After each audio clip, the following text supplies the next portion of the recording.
everybody, welcome back. And in today's episode, I'd like to introduce you to my latest modified 105B buck build.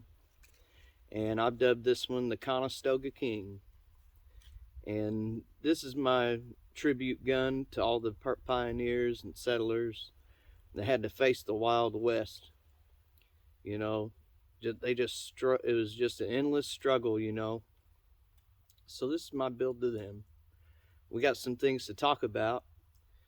There's a couple cool things going on with it, so let's dive in. So to start things off, guys, let's talk about the externals. I've got another slip over tube. Compared to the Red Ryder, this is 1.5 inches longer on the barrel body. It's got that slip over tube. I've got gold vinyl wrap on it. The shot tip has been modified. If you want to fill it, you just pop your cap off and that's your whole load point. There we go.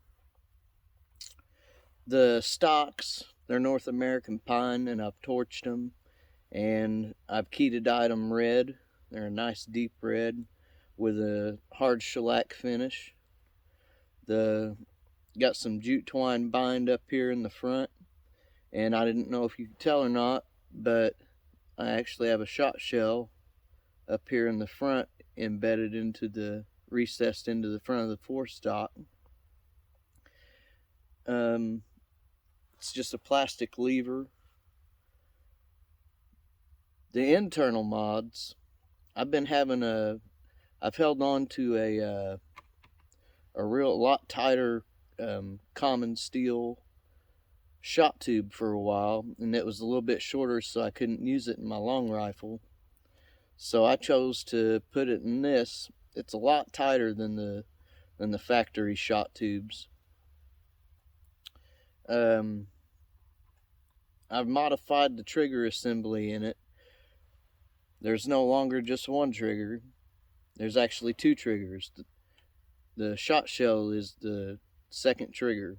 So when you go to cock your gun, you can slap it up in there and you don't have to take that time to reach your trigger in there. You could already have it applied on the front button up here, the front trigger.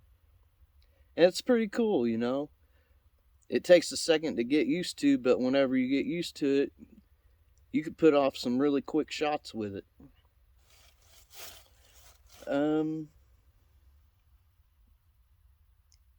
Let's see, what else do we got? Oh, the bear trap assembly in it. I got rid of that. It's a nice, smooth, quiet stroke on it.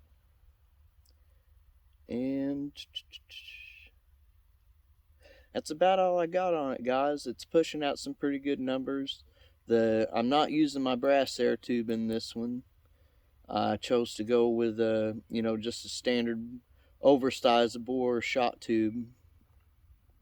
I bored it out to set, standard 7/64.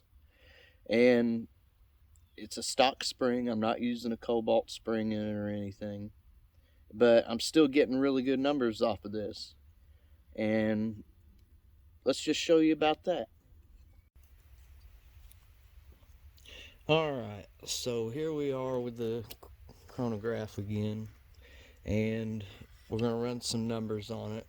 And mind you that all this is the 7/64 air tube paired with the tighter steel barrel shot tube.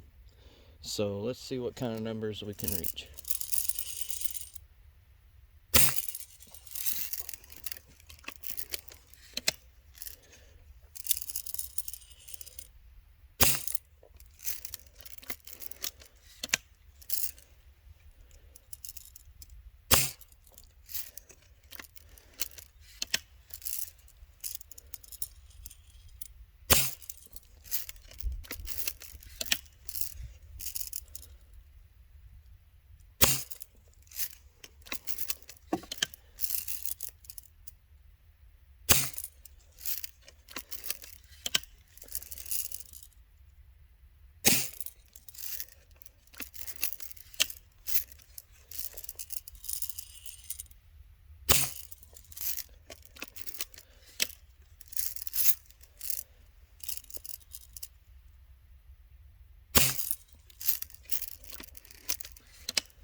And there we have it, guys. It looks like it's happy up in the 330s.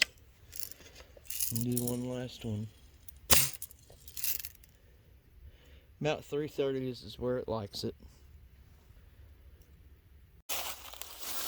So for the dual trigger mod, guys, here's the front of it. 12 gauge shot shell. You know, you can cock it, bring it up.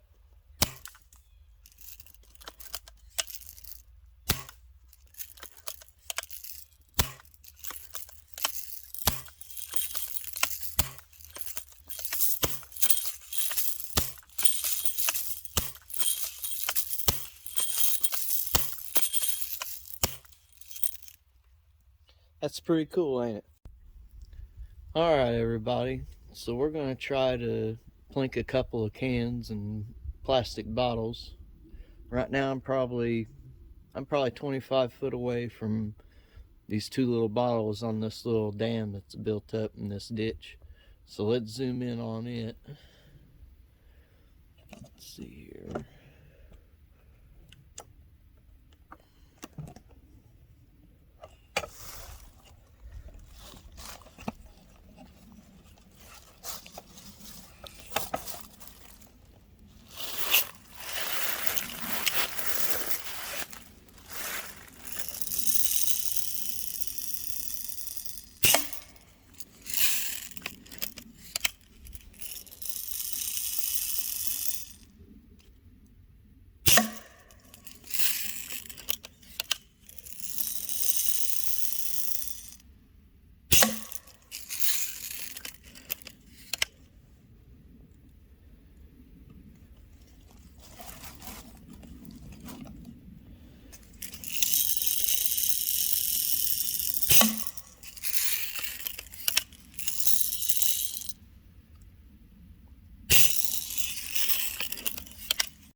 Next up in the tree, I've got that Frito-Lay can.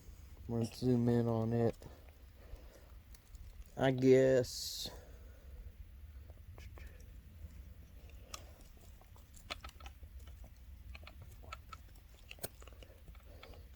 a little over 35 foot back from it.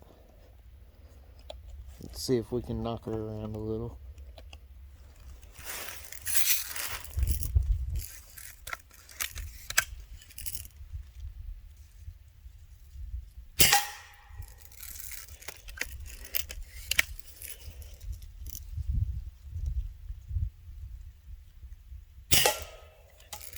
Well, we knocked her off there.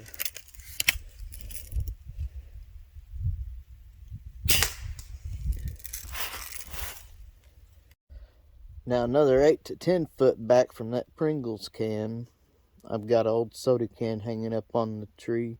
Let's get a zoom in on it. Let's see if we can't hit it around.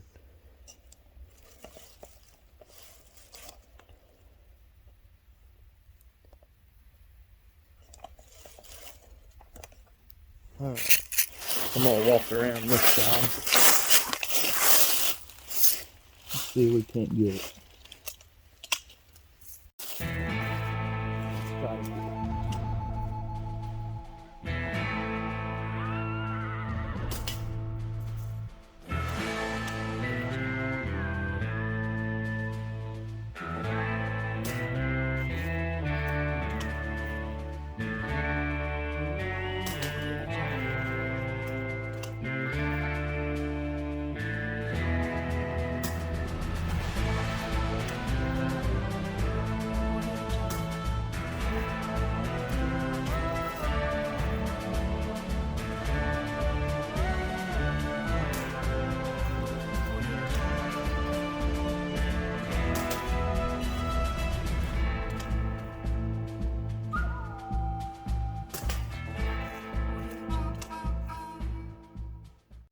Well, guys, I guess that wraps it up for the Conestoga King.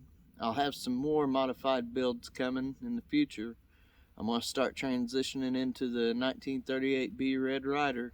Let's see what I can come up with next time. Thanks for tuning in, guys. I'll see you later.